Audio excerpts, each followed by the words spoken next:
Hinding-hindi ko na maliitin ang lakas ng bagyo pagkatapos matutunan ang mga tips na ito.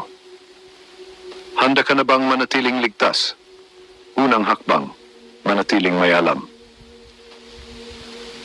Makinig sa mga weather update at babala. Ang kaalaman ay kapangyarihan.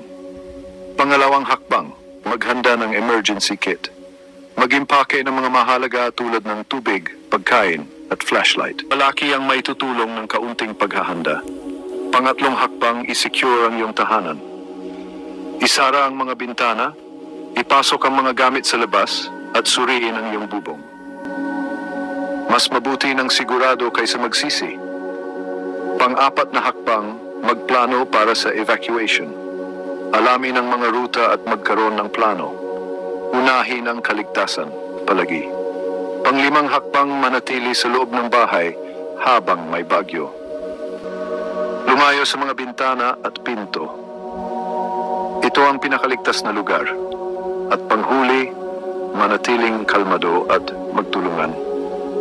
Sama-sama nating lalagpasan ito. Kaya mo to, salamat sa panood.